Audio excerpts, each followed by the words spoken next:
पति की मृत्यु के पश्चात मेरे अपने ही जवान पुत्रों ने मुझे बेच दिया। मैं रोती रही, हाथ जोड़ती रही, परंतु वे निर्दयता से बोले, मां, हाँ, हम पर बहुत आरण है, मरने से पहले हमारे काम आ जाओ। मेरी चुप्पी को मेरी सहमति समझ लिया गया। एक वृद्ध व्यक्ति मेरे बेटों को 2 लाख रुपए देकर मुझसे विवाह करके मुझे अपने साथ ले गया। परंतु कहानी यहां समाप्त नहीं हुई।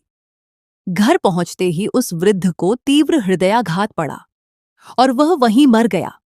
जब वास्तविकता सामने आई तो मेरे पैरों तले से जमीन निकल गई।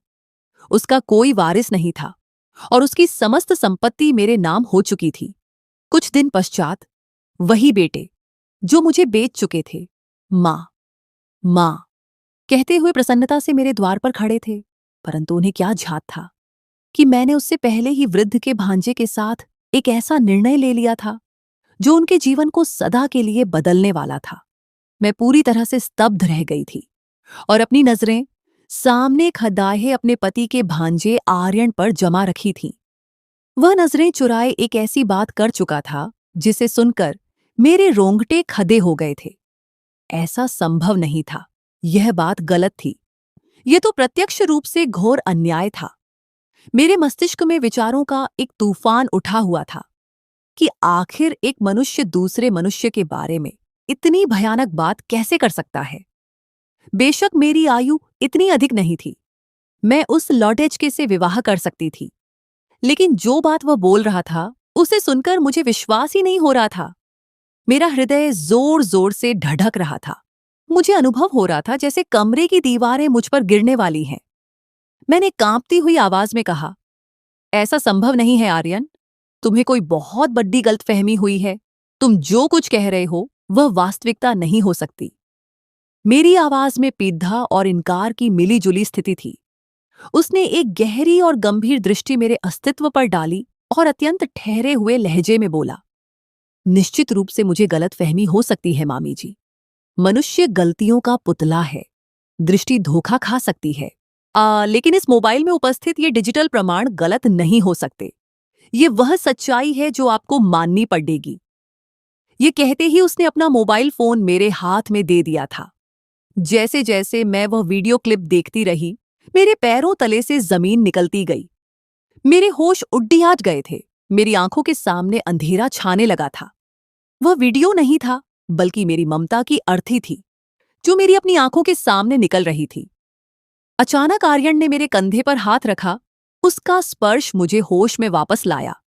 वह मेरी आंखों में देखते हुए बोला था, साधना जी, आप इस बारे में अवश्य सोचें, उसके बाद मुझे बताएं। आपके और आपके स्वर्गीय पति के बीच कभी कोई शारीरिक संबंध स्थापित नहीं हुआ, अर्थात शास्त्रों और कानून के अनुसार यह रिश्ता अधूरा था। हाँ, इसकी कोई नींव नहीं थी। हम दोनों विवाह कर सकते हैं और मैं आपको वह सम्मान और सुरक्षा दूंगा जिसकी आप अधिकारिणी हैं। मैं बाहर आपके उत्तर की प्रतीक्षा करूंगा। यह बोलकर वह वहां रुका नहीं था, बल्कि वह वहां से जा चुका था। वह लगभग 30 वर्ष का एक भरपूर युवा था और मैं 45 वर्ष की वह स्त्री थी जिसके 3 बच्चे थे, 2 जवान बेटे और एक बेटी। मैं काफी देर तक इसी बारे में सोचती रही थी। कमरे में शांति इतनी गहरी थी कि मुझे अपनी सांसों की आवाज सुनाई दे रही थी।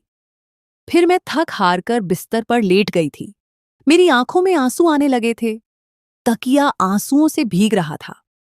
मेरा हृदय ऐसा लगता था जैसे अभी सीने से बाहर निकलकर फट जाएगा। मुझे विश्वास ही नहीं आ रहा था कि मेरी अपनी संतान, वे जिन्हें मैंने 9 माह अपनी कोख में पाला, वे मेरे साथ ऐसा भी कर सकते हैं। वे इस सीमा तक भी गिर सकते हैं कि अपनी मां का ही सौदा कर डालें। काफी देर तक मैं लेटी बिल्कुल सुध-बुध खोई रही थी। मस्तिष्क शून्य हो चुका था। लेकिन फिर मैंने साहस संचित कर लिया था। यदि मुझे कुछ समय इस संसार में और व्यतीत करना था और इन दरिंदों से बचना था, तो मुझे किसी सशक्त सहारे की अत्यंत आवश्यकता थी। और वर्तमान में आर्यन से अधिक सशक्त सहारा मुझे कोई नहीं दे सकता था। वह युवा 30 वर्ष का था, लेकिन बुद्धिमत्ता और गंभीरता उसके पास एक बड़ी आयु के अनुभवी पुरुष की तरह थी। मैंने कांपते हाथों से मोबाइल फोन उठाया और भगवान का नाम लेकर आर्यन का नंबर मिला दिया था। पहली ही घंटी पर उसने मेरी कॉल उठा ली थी। जैसे वह फोन हाथ में लिए ही बैठा हो। मैं बिना सोचे समझे भर्राई हुई आवाज में बोली थी, आर्यन, तुरंत पंडित जी का प्रबंध करो, मैं इस विवाह के लिए तैयार हूं। कुछ क्षणों तक दूसरी तरफ से कोई आवाज प्राप्त नहीं हुई थी। एक अजीब सा सन्नाटा छा गया था और फिर अचानक उसने प्रश्न किया था, साधना जी, यह आप अपनी इच्छा से कर रही हैं या फिर किसी दबाव में आकर? देखिए, मैं आपको स्पष्ट कर दूं, यदि मैंने विवाह किया तो मैं आपको कभी नहीं छोड़ दूंगा। आप जब तक मेरी पत्नी रहेंगी, जब तक मेरे प्राण चल रहे हैं। क्या आप इस वचन के लिए तैयार हैं? तब मैं विवश होकर बोली थी, आशा यही है तुमसे कि तुम ईमानदारी से इस रिश्ते को निभाओगे। मुझे तुम पर विश्वास है, शेष जो ईश्वर को स्वीकार। ये बोलकर मैंने मोबाइल फोन रख दिया था और अपने सिर को दोनों हाथों में थाम लिया। विवाह की रस्म और संतान के आगमन की यादें।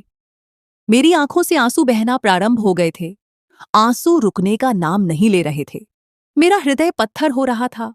आंखें रो रोकर लाल सुर्ख हो गई थीं। जिस संतान को मैंने सदैव अपने सीने से लगाया, जिनकी प्रसन्नता के लिए मैंने अपने जीवन का एक एक क्षण बलिदान किया, वही संतान आज मेरी जड्डें काट रही थी। मैं काफी देर तक सिसकियों के साथ रोती रही थी। कमरे का एक एक कोना मेरे दुख का साक्षी था। फिर अचानक कमरे के द्वार पर होने वाली दस्तक ने मुझे होश की दुनिया में ला पटका था। मैंने आंसू पोंछकर सिर उठाकर देखा तो सामने घर की सेविका खद्दी हुई थी। वह सिर झुकाकर अत्यंत आदर से बोली थी, मालकिन, नीचे सारा प्रबंध हो गया है। अतिथि और पंडित जी आ चुके हैं। केवल आपकी प्रतीक्षा है। आप आ जाएं तो विवाह की रस्मों का आरंभ करते हैं। उसकी आवाज सुनकर मैं बोझिल हृदय के साथ अपने स्थान से खड़ी हो गई थी और अपने कदम नीचे की ओर बढ़ा दिए थे। मेरा मन मुझे यह सब करने से रोक रहा था। कदम बहुत भारी हो रहे थे, लेकिन मन में एक छोटी सी आशा थी कि कदाचित अब मेरे साथ कुछ भी अनुचित नहीं होगा। मैंने आज तक कभी किसी के साथ कोई बुरा नहीं किया था। सदैव प्रत्येक के काम आई थी। तो भला मेरे साथ ऐसा क्यों हुआ था? ये प्रश्न मुझे खाए जा रहा था। मैं नीचे पहुंची तो हॉल में एक अजीब सी गंभीरता थी। आर्यन मुझे देखते ही तुरंत खड़देगा हो गया था। पंडित जी और कुछ गवाह सोफे पर बैठे हुए थे। मैंने ईश्वर का नाम लिया था और अपनी कांपती हुई पलकें झुकाए आंखें बंद किए आर्यन के समीप बैठ गई थी। कुछ क्षणों के पश्चात पंडित जी की भारी आवाज मेरे कानों के पर्दों से टकराई थी। साधना श्रीवास्तव, क्या आपको यह विवाह पूरे होशो हवास में स्वीकार है? ये शब्द मेरे लिए केवल शब्द नहीं थे, बल्कि मानो किसी ने मेरे सीने में विषैला खंजर उतार दिया हो। मैंने कभी नहीं सोचा था कि जीवन के इस मोद्दा पर मेरा विवाह मुझसे 15 वर्ष छोटे लड्डाके से हो जाएगा। मेरे लिए यह एक बहुत बद्धा मानसिक और भावनात्मक आघात था, लेकिन वर्तमान में मुझे इस संपत्ति को संभालने वाला और अपने लिए किसी सशक्त सहारे की अत्यंत आवश्यकता थी। मैंने एक गहरी सांस ली थी और सिर को हल्की सी स्वीकृति देते हुए दबी आवाज में बोली थी, हाँ, स्वीकार है। इसी ढंग से आर्यन से भी प्रश्न किए गए थे। उसने भी काफी संतुष्ट और दृढ़ निश्चय वाले अंदाज में विवाह स्वीकार किया था। विवाह पूर्ण होते ही पंडित जी अपनी दक्षिणा लेकर वहां से विदा हो चुके थे। आर्यन अभी मुझसे कुछ कहने के लिए होंठ खोल ही रहा था कि अचानक द्वारपाल बदहवास सा घर के अंदर प्रविष्ट हुआ था। हम दोनों एक साथ उसकी ओर आकर्षित हुए थे। वह हाँफते हुए आर्यन को देखते हुए बोला था, साहब, बाहर 3 लोग आए हुए हैं, 2 लड़डच के और 1 लड़डच की। वे बहुत अधिक रो रहे हैं और विनती कर रहे हैं कि मालकिन से एक बार भेंट करवा दी जाए। वे कह रहे हैं कि वे उनके ही बच्चे हैं। मैं फटी फटी आंखों से द्वारपाल की बात सुन रही थी। मुझे विश्वास ही नहीं आ रहा था कि जिस संतान ने कुछ कौडियों के लिए मुझे बेच दिया था, वे आज मेरी देहरी पर खड्डे हुए थे। अचानक ही मेरे मस्तिष्क में एक तीव्र धमाका हुआ था। मुझे एक क्षण में समझ आ गया था कि वे लोग क्यों आए हैं। वे ममता के लिए नहीं, बल्कि संपत्ति की गंध पाकर आए थे। मैं क्रोध और घृणा से अपने स्थान से खड़ी हुई थी और द्वारपाल को घूरते हुए बोली थी, द्वारपाल, मेरी बात कान खोलकर सुन लो। यदि उन लोगों ने इस घर की देहरी पर पैर रखा तो तुम्हें मैं उसी समय नौकरी से निकाल दूंगी। उत्तम होगा कि उन्हें द्वार से ही विदा कर दो। यदि वे नहीं माने तो डंडे मार मार कर उन्हें यहां से भगा देना। इसके पश्चात भी यदि वे बाज न आए तो तुरंत पुलिस को फोन करके उनके सुपुर्द कर देना। मेरा इन तीनों से अब कोई संबंध नहीं रहा। ये बोलकर मैं वहां एक क्षण भी नहीं रुकी थी और सीधा अपने कक्ष की ओर बढ़ गई थी। अतीत के कड्डयचवे और भयानक साए मेरी आंखों से आंसू विवश होकर बहे चले जा रहे थे। मेरा हृदय बहुत अजीब होता चला जा रहा था, या जैसे कोई अंदर से उसे मरोद रहा हो। अतीत के वे समस्त कष्टकारी क्षण मेरी आंखों के सामने एक चलचित्र की तरह घूमने लगे थे। किस प्रकार उन लोगों ने मुझे तबाह और बर्बाद किया था, किस प्रकार मैंने उनके लिए अपनी युवावस्था और अपनी समस्त इच्छाओं का बलिदान दिया था। और अब उस वीडियो के बारे में सोचकर तो मेरे पूरे शरीर में एक सिहरन सी आ गई थी और रोंगटे खदड़े हो गए थे। कमरे में प्रवेश करते ही मैं बिल्कुल निर्जीव होकर द्वार के साथ लगती चली गई थी। आंखें बंद हो चुकी थीं और मैं अतीत की उन कड्डौचवी गलियों में खो गई थी जहां से मैं बद्धी कठिनाई से निकलकर आई थी। मेरी शादी मात्र 17 वर्ष की आयु में हो गई थी। मेरे माता पिता अत्यंत निर्धन और भयभीत प्रकार के लोग थे। पिताजी के पास नौकरी अच्छी न होने के कारण घर में सदैव तंगी रहती थी। इसी कारण उन्होंने मेरा विवाह एक बहुत बड़ी आयु के पुरुष से कर दिया था, ताकि मैं उसके साथ एक खुशहाल और सुखद जीवन व्यतीत कर सकूं। लेकिन मैं क्या जानती थी कि मेरा वह नाम मात्र का खुशहाल जीवन निकृष्ट नर्क में परिवर्तित हो जाएगा। विवाह की पहली ही रात मेरे पति कौशिक ने कमरे में कदम रखते ही केवल एक ठंडी बात कही थी, जिसने मेरे सारे अरमानों की हत्या कर दी थी। वह बोला था, देखो साधना, तुम्हें यहां केवल इसलिए लाया गया है ताकि तुम मेरा वंश आगे बढ़ा सको। तुम्हारे पिता ने तुम्हें निश्चित रूप से सब बता दिया होगा कि मैं पहले से ही विवाहित हूं और मैं अपनी प्रथम पत्नी से अगाध प्रेम करता हूं। मेरी मां को भी तुम्हारी तरफ से कोई शिकायत नहीं मिलनी चाहिए। तुम यहां एक सेविका बनकर रहोगी। ये कहते ही वह बत्तियां बुझा चुका था। उसने मुझसे मेरा हाल तक भी नहीं पूछा था, न मेरी पसंद पूछी, बस अपनी सुनाई थी। मेरे पास विरोध करने के लिए कुछ भी नहीं बचा था, क्योंकि वह मेरा पति था और समाज की दृष्टि में उसका मुझ पर पूरा अधिकार था। लेकिन हां, मैं उस समय दंग रह गई थी जब उसने मुझे यह बताया कि उसकी पहली पत्नी दमयंती अब भी जीवित है और वह भी इसी घर में रहती है। वह रात मेरे लिए किसी घोर नरक की भांति थी। मैं रात भर सिसकियां लेती रही और प्रातःकाल की प्रतीक्षा करती रही। अगली सुबह मेरे लिए किसी काली रात से कम नहीं थी। मैं तैयार होकर जैसे ही अपने कमरे से बाहर कदम रखा तो एक तीव्र थप्पड़ा मेरे मुख पर जड़दाज दिया गया था। थप्पड़ इतना तीव्र था कि मेरा सिर घूम गया और मारने वाली कोई और नहीं, मेरी सौतन थी, जिसका नाम दमयंती था। वह मुझे घृणा भरी दृष्टि से देखते हुए गुर्राई थी। लड्डकी, इस घर में रहना है तो अपने ये रंग ढंग बदलने पड़ेंगे। यह लाली, यह दुपट्टा, ये नए चमकीले वस्त्र, इन सब को आज से भूल जाओ। तुम्हें यहां केवल और केवल संतान उत्पन्न करने के लिए लाया गया है। इस बात को कभी भूलो मत।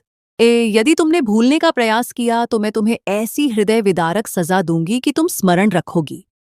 न जाने क्यों मुझे उस समय दमयंती की बातों से अधिक उसकी आंखों से एक विचित्र संकट अनुभव हुआ था।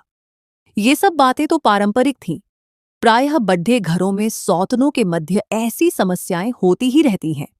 लेकिन उस स्त्री की आंखों में कुछ भिन्न था, एक ऐसी आसुरी छाप जिसे देखकर मुझे स्पष्ट रूप से अनुभव हो रहा था कि वह मुझसे कुछ बहुत ही भयानक छिपा रही है।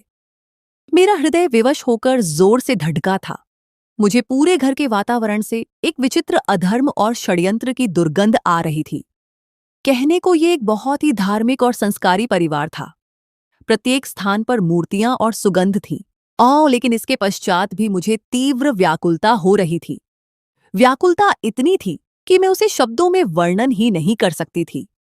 काफी देर तक मैं गलियारे में ही खड्डी इस बारे में सोचती रही थी और फिर अपनी आंखों में आई हुई नमी को स्वच्छ करके मैंने साहस संचित किया और रसोई की ओर चली आई थी। उन लोगों के व्यवहार मुझे स्पष्ट रूप से बता चुके थे कि ये मुझे बना बनाया भोजन नहीं देंगे। यदि मुझे स्वयं को जीवित रखना है तो स्वयं हाथ पांव चलाने पड़ेंगे। मैं रसोई में प्रविष्ट हुई तो वहां मेरी सास खद्दी हुई थी। उनकी आंखें झुकी हुई थीं। और वह कुछ सोच रही थी। मैंने उन्हें अत्यंत धीमी और आदरपूर्ण आवाज में नमस्कार किया तो वह तुरंत हदबदाकर मेरी ओर आकर्षित हुई थी और मुझे देखते ही उनके चेहरे पर भय के साए मंडराने लगे थे। वह घबराई हुई आवाज में बोली थी, साधना, तुम कमरे से बाहर क्यों आई? तुम्हें दमयंती ने देखा तो नहीं? वह कहाँ है? मैंने दुख भरे लहजे में कहा, माँ जी, दमयंती दीदी ने तो मेरे आते ही चेहरे पर तीव्र थप्पड़ मारा है। मैं तो आपसे भेंट के लिए आ रही थी। तब वह मेरे समीप आई और मेरे कंधे पर अपना कांपता हुआ हाथ रखते हुए फुसफुसाहट के अंदाज में बोली थी, बेटी, उत्तम होगा कि तुम अधिकतर अपने कमरे में ही रहा करो। बाहर व्यर्थ आने की तुम्हें कोई आवश्यकता नहीं है। और हां, मेरी एक बात गांठ बांध लो, विशेष रूप से रात्रि के समय अपने कमरे का द्वार सदैव दृढ़ता से बंद रखना। मैं तुरंत घबराकर बोली थी, क्यों माँ जी, सब ठीक तो है ना? आप मुझे ऐसे क्यों डरा रही हैं? मेरा लहजा पूर्ण रूप से लटकदाहट का शिकार हो चुका था। हृदय में भय की एक ठंडी लहर दौड़ चुकी थी। उनका अंदाज ऐसा था कि मैं वास्तव में भयभीत हो चुकी थी और वह मुझे देखते हुए केवल इतना बोली थी, हाँ हाँ, सब कुशलता है। बस जितना कहा जा रहा है उस पर आचरण करो, अन्यथा तुम्हारे लिए ही बद्दी आपत्ति बन जाएगी। यह बोलकर वह तीव्र कदमों से अपने कमरे की ओर चली गई थी। दमयंती का षड्यंत्र और कौशिक का क्रोध, एक नवविवाहित वधू के साथ ये लोग किस प्रकार का पाशविक व्यवहार कर रहे थे, यह सब मेरी समझ से बिल्कुल बाहर था। मैंने मौन रहकर आंसू पोंछते हुए अपने लिए जलपान बनाया था और जलपान की ट्रे सजाए मैं पुनः अपने कमरे में ही आ गई थी। एक क्षण के लिए मेरा मन किया कि मैं पुनः अपनी सास के पास जाऊं और उनसे पूछूं कि आखिर माजरा क्या है, लेकिन जिस प्रकार से वह डरी सहमी हुई थी, उनका वह भयभीत अंदाज मुझे अधिक आतंकित कर रहा था। इसलिए मैंने यही निर्णय लिया था कि वर्तमान में एकांत ही श्रेष्ठ है। मैं कमरे में आई तो मेरे पति कौशिक स्नान गृह से बाहर आए थे। निश्चित रूप से वह मेरे पीछे से ही दूसरे द्वार से घर में प्रविष्ट हुए थे। मैंने उन्हें पुनः नमस्कार किया तो वह मुझे देखते हुए रूखे लहजे में बोले थे, केवल अपने लिए जलपान बनाया है? क्या तुम्हें झात नहीं की पति का भी कोई अधिकार होता है? मैंने सिर को हल्की सी स्वीकृति दी तो वह मुझे सोफे की ओर संकेत करते हुए स्वयं श्रृंगार मेज के सामने खड्डी आंखें हो गए थे। मेरे मन में अचानक एक इच्छा उत्पन्न हुई थी कि मैं अपने पति को अपनी सास का व्यवहार और दमयंती का वह थप्पड़ बता दूं। उन्हें ज्ञान तो होना चाहिए कि उनके घर में क्या हो रहा है। लेकिन फिर मैं यह सोचकर मौन हो गई थी कि आज विवाह की प्रथम सुबह है। यदि मैंने कुछ भी बताया और यदि उन्हें ये सब बातें अनुचित लगीं, तो हो सकता है कि वह मुझसे रुष्ट हो जाएं। दाई और मैं किसी भी मूल्य पर उन्हें विवाह के प्रथम दिन रुष्ट नहीं करना चाहती थी। मैंने एक दो बार उनसे डरते डरते पूछा भी कि आप भी जलपान कर लें, परंतु वह स्पष्ट मना करके अपना मोबाइल फोन प्रयोग करने लगे थे। अभी कुछ ही क्षण व्यतीत हुए थे जब अचानक कमरे के द्वार को किसी ने इतनी जोर से पीटा था कि मेरा हृदय कांप गया था। मेरे पति ने झुंझलाकर द्वार खोला तो उनकी प्रथम पत्नी दमयंती क्रोध में पागल हो रही थी। उसने कौशिक का कॉलर पकड़ खींच लिया और अंदर प्रविष्ट होते हुए चीखी थी, कौशिक! तुम्हारी इतनी धृष्टता कि तुम मेरे विरुद्ध इतना बड़ा षड्यंत्र रचो? तुमने पुलिस तक ये सूचना कैसे पहुंचाई? तुम्हें झात नहीं, यदि पुलिस को वास्तविक प्रमाण मिल गए तो मैं कहीं की भी नहीं रहूंगी। तुमने मुझसे विश्वासघात किया है। अचानक ही मेरे पति का चेहरा क्रोध से तमतमा उठा। उन्होंने दमयंती के हाथ अपने कॉलर से अत्यंत कठोरता से हटाए और उसकी आंखों में आंखें डालकर दहाड़े थे, दमयंती, उत्तम होगा कि अपनी सीमा में रहो, अन्यथा मुझसे बुरा कोई भी नहीं होगा। तुम्हें यदि इस घर में मैंने अभी तक स्थान दिया हुआ है और पत्नी का पद दे रहा हूं तो उसका कारण केवल मेरी मां है। वह तुम्हारी सगी मौसी है, केवल उनके रिश्ते का मान रख रहा हूं। अन्यथा यदि तुम मेरी मां की भांजी न होती तो मैं अब तक तुम्हें धक्के देकर इस घर से निकाल चुका होता। मेरी मां और मेरी इस नवीन पत्नी से दूर रहना, अन्यथा मैं तुम्हारी कब्र खोदने में एक क्षण भी नहीं लगाऊंगा। अपने पति की ये बातें सुनकर मैं विस्मय से अपने स्थान पर खड़ी हो चुकी थी।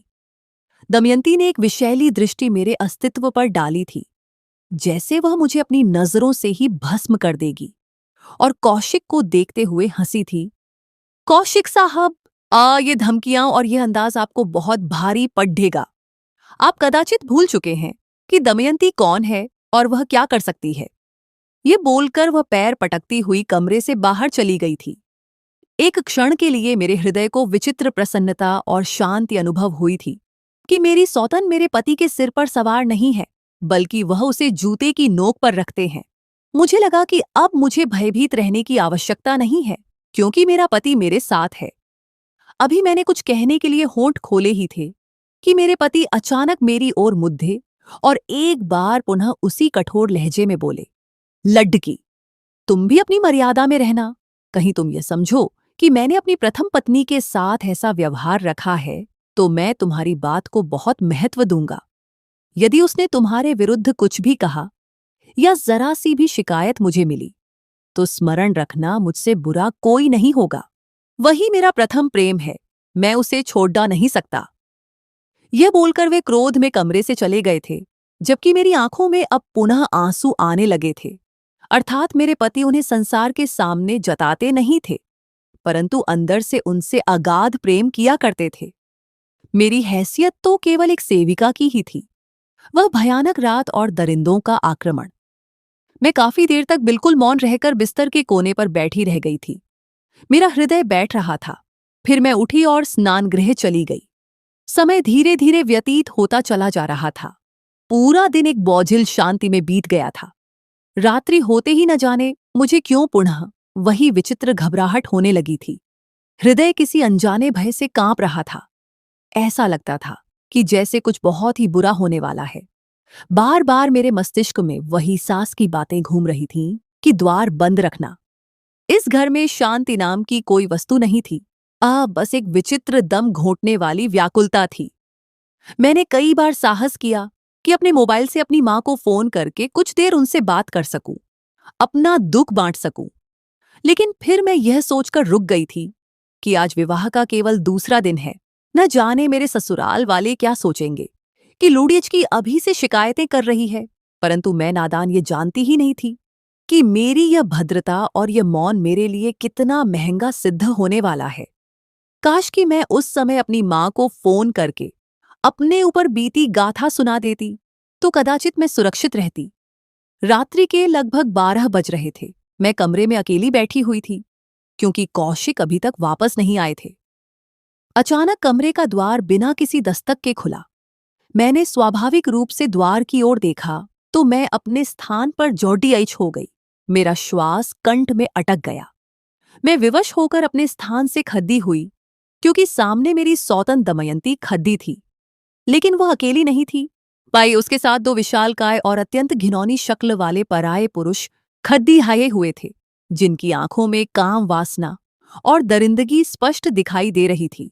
रात्रि के इस प्रहर में मेरे शयनकक्ष में इन अपरिचित पुरुषों का भला क्या कार्य था? मेरा शरीर कांपने लगा। दमयंती एक आसुरी मुस्कुराहट के साथ मुझे देखते हुए अत्यंत निर्दयता से बोली थी, साधना, देखो, यदि तुम मेरे साथ सहयोग करोगी और शांति से वह सब कुछ सहन करोगी जो ये लोग चाहते हैं, तो तुम्हें अधिक कष्ट नहीं होगा। और यदि तुमने चीख पुकार की या मेरे साथ सहयोग नहीं किया, तो फिर मैं तुम्हारी पीड़ाओं और तुम्हारी मृत्यु की उत्तरदायी नहीं होंगी। ये कहते ही उस निर्लज्ज स्त्री ने उन दोनों पुरुषों को मेरी ओर संकेत किया था, और वे दोनों दरिंदे दांत दिखाते हुए मेरी ओर बढ़े थे। मैं चीखकर बिस्तर के दूसरी ओर भागी और उस स्त्री को देखते हुए चिल्लाई थी, आपका मस्तिष्क तो ठीक है? क्या कर रही हैं आप? ये पराये पुरुष मेरे कमरे में क्या कर रहे हैं? लेकिन भला वह स्त्री तो मानवता से रहित थी। वह सुनना ही कब चाहती थी। अचानक ही एक व्यक्ति ने लपक कर मेरा हाथ जोर से पकड़ लिया था। उसकी पकड़ाच इतनी कठोर थी कि मुझे लगा मेरी अस्थि टूट जाएगी। उसने मुझे झटके से बिस्तर पर धकेल दिया और मेरे ऊपर झुकते हुए अत्यंत घिनौने लहजे में बोला था, मैडम, उत्तम होगा कि आप हमारे साथ सहयोग करें। यदि शांत रहेंगी तो आनंद आएगा, अन्यथा हानि आपकी ही है। ये कहते ही उसने मेरी मर्यादा पर हाथ डाला था, मेरे वस्त्र फाड़ने का प्रयास किया था। मैं पूरी शक्ति से प्रतिरोध कर रही थी। मैं चिल्ला रही थी, रो रही थी, लेकिन उन दरिंदों पर कोई प्रभाव नहीं हो रहा था। ऐसा लग रहा था कि आज मेरे जीवन का अंतिम दिन है।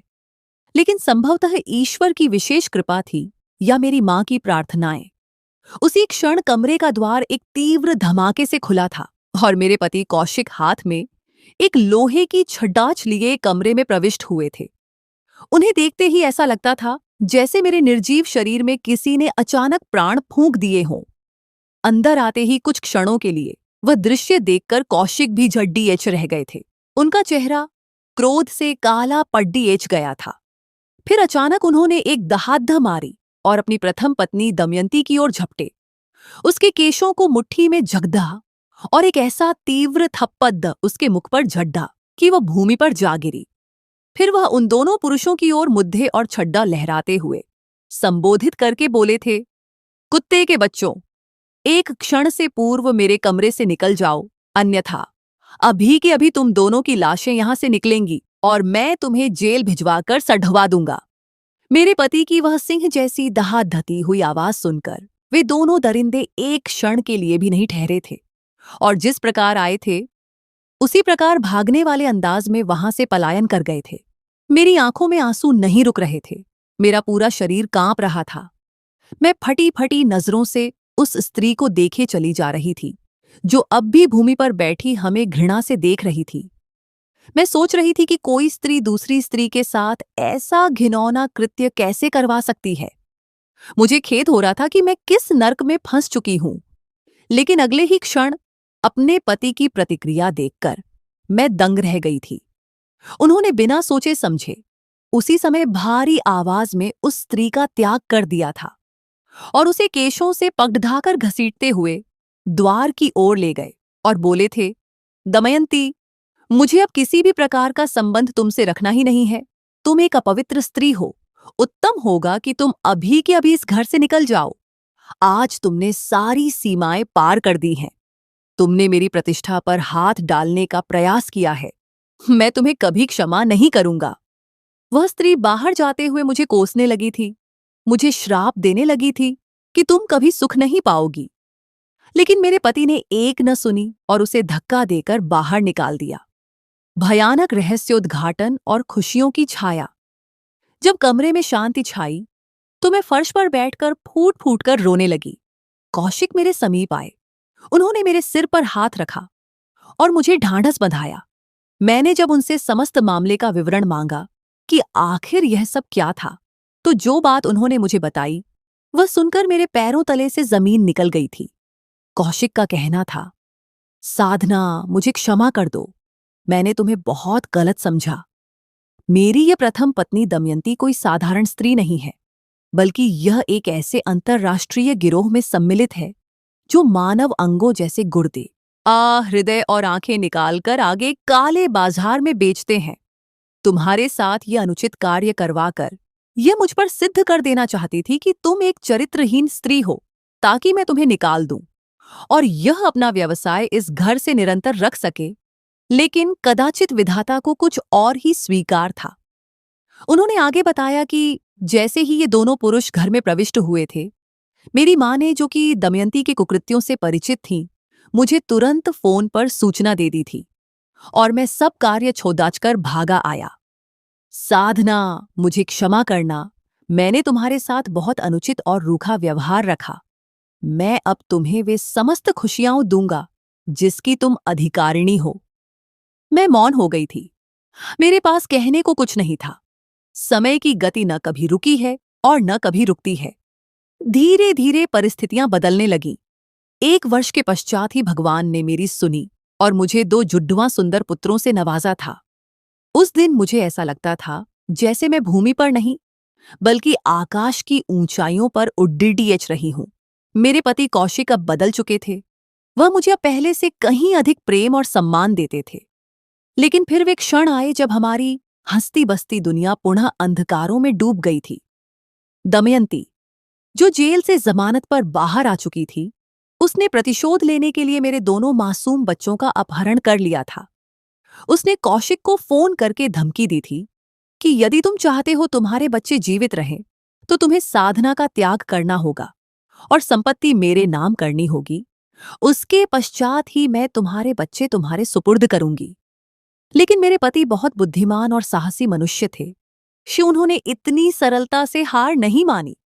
उन्होंने दमयंती को अपनी बातों में ऐसा उलझाया और पुलिस के साथ मिलकर एक ऐसा जाल बनाकर उसके ठिकाने तक पहुंचे कि मुझे स्वयं भी पता नहीं चला था। लेकिन इस अंतिम मुकाबले के दौरान जब दमयंती को लगा कि वह पकड़ दी जाएगी, तो उसने अंधाधुंध गोलीबारी कर दी, जिसमें से 2 गोलियां मुझे लगी थीं, एक मेरे कंधे पर और दूसरी मेरे पैर पर। उस समय मेरा रक्त पानी की तरह बहे चला जा रहा था। पीड़ा से मेरे प्राण निकल रहे थे, परंतु उस समय भी मुझे केवल अपने बच्चों की चिंता थी कि मैं किसी भी प्रकार उन्हें पुनः अपनी गोद में छिपा लूं। पुलिस ने दमयंती को बंदी बना लिया। मेरा उपचार अगले 6 माह तक चिकित्सालय में चलता रहा। कई शल्य चिकित्सा हुई। तब कहीं जाकर मैं पुनः अपने पैरों पर खड़धजी हो पाई थी। इस दुर्घटना के ठीक 2 माह के पश्चात भगवान ने एक बार पुनः मेरी झोली प्रसन्नता से भर दी थी और मैं पुनः गर्भवती हो गई थी। अब मेरी हृदय से केवल एक ही प्रार्थना थी कि ईश्वर मुझे एक पुत्री दे दे ताकि मेरा घर पूर्ण हो जाए।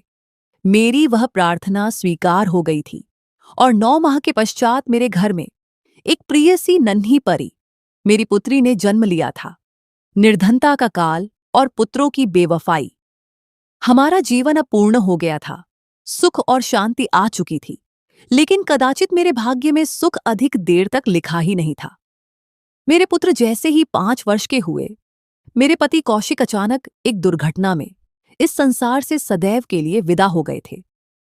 उस दिन के पश्चात मेरी हंसती बसती दुनिया में ऐसा अंधकार छाया कि प्रकाश की कोई किरण शेष न रही।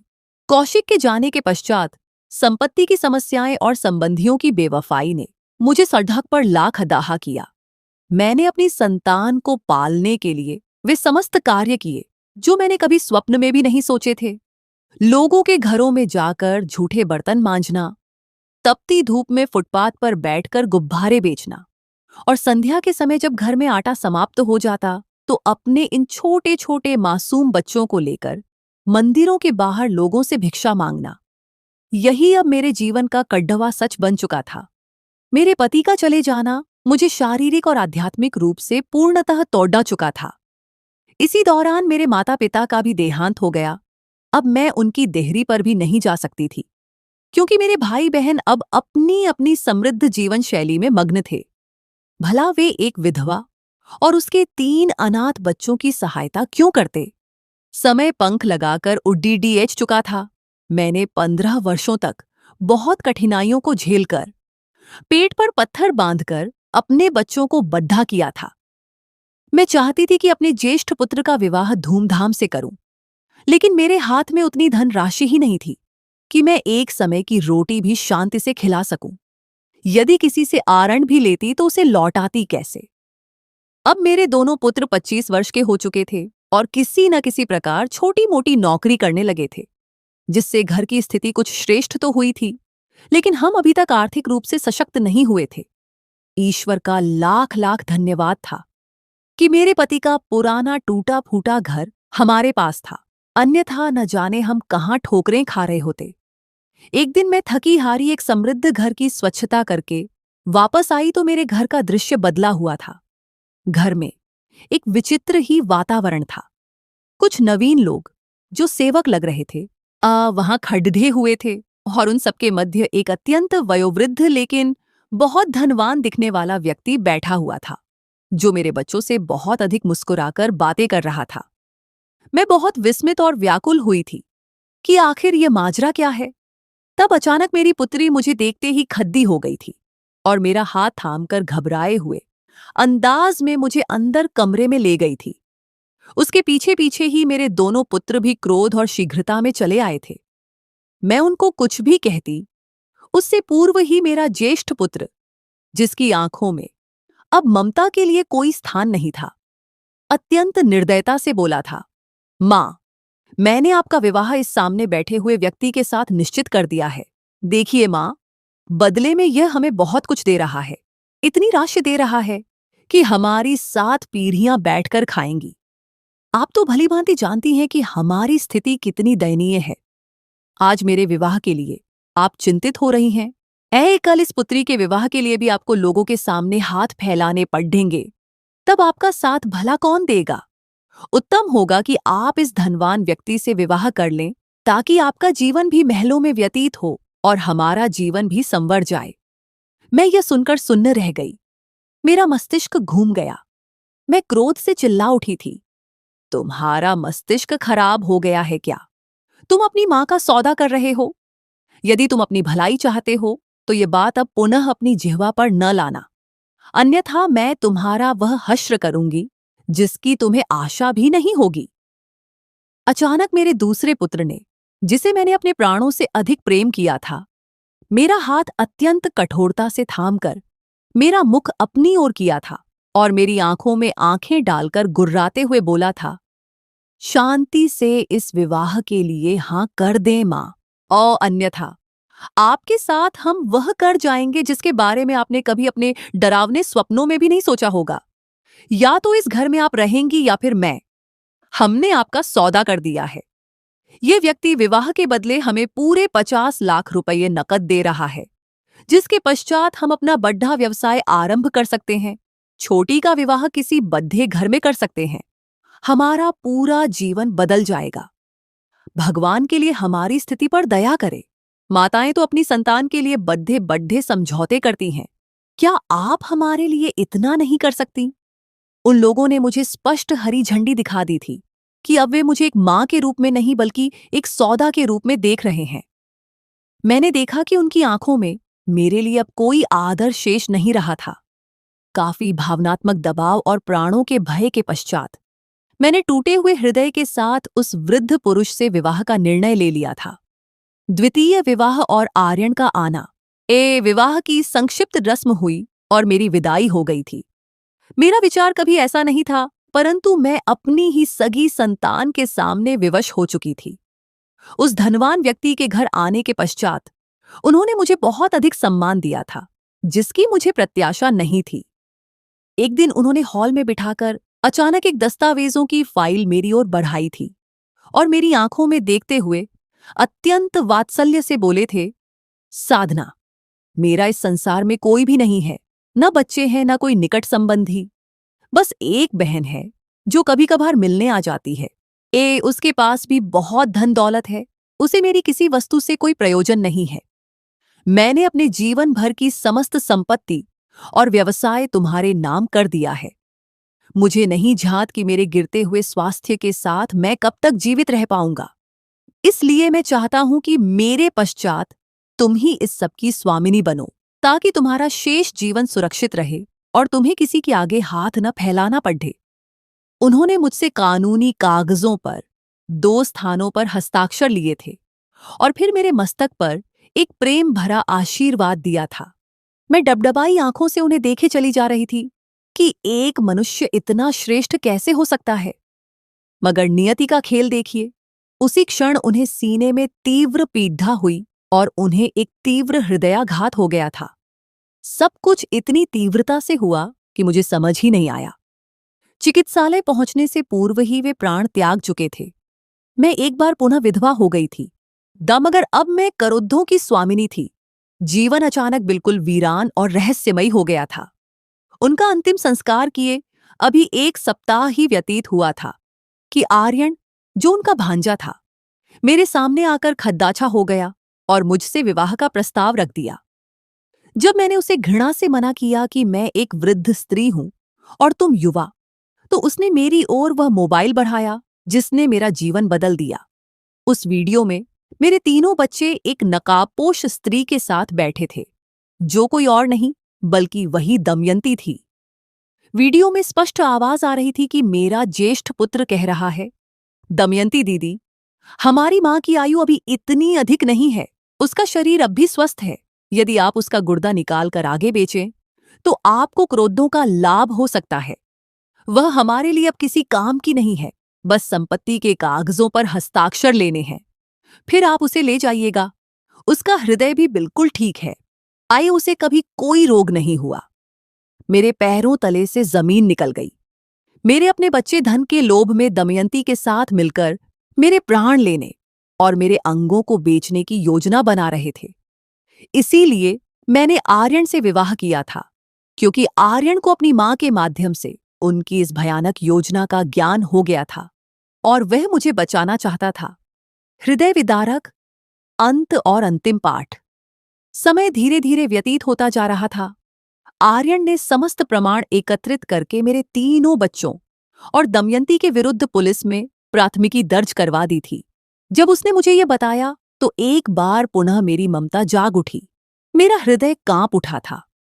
मेरे बच्चे जेल में सड़ ढेंगे, ये सोचते ही मैं तड़प उठी। मैंने आर्यन से बहुत तर्क वितर्क किया, उसे लड्डप पद्या कि वे जैसे भी हैं मेरा रक्त है, मैं उन्हें कारावास में नहीं देख सकती। आर्यन ने मुझे बहुत समझाया। वह मुझसे रुष्ट हो गया। उसने कहा, साधना जी, आप बहुत बद्दी भूल कर रही हैं। वे आपके बच्चे नहीं बल्कि आस्तीन के सांप हैं। वे आपको दस लेंगे। लेकिन मैं संतान के झूठे प्रेम में अंधी हो गई थी और अपने प्रभाव और अधिवक्ताओं के माध्यम से उन्हें हवालात से बाहर निकाल लाई थी। लेकिन जैसे ही वे बाहर आए, उन्होंने अपना वास्तविक रूप दिखा दिया। वे मुझे भावनात्मक बातों में उलझाकर पुनः उसी पुराने घर ले आए जहां दमयंती अपने दरिंदों के साथ पहले से उपस्थित थी। जैसे ही हम घर में प्रविष्ट हुए, मेरे ज्येष्ठ पुत्र ने अपनी ही मां के सिर पर बंदूक रख दी और मुझे आदेश दिया कि शांति से इन कागजों पर हस्ताक्षर करो, जिसमें लिखा है कि तुम समस्त संपत्ति हमारे नाम कर रही हो और अपने अंग दान करने का सहमति पत्र भी हस्ताक्षर करो। मैंने रोकर अपने पुत्रों के सामने हाथ जोड़ दे। कुछ तो ईश्वर का भय करो। मैं तुम्हारी मां हूं।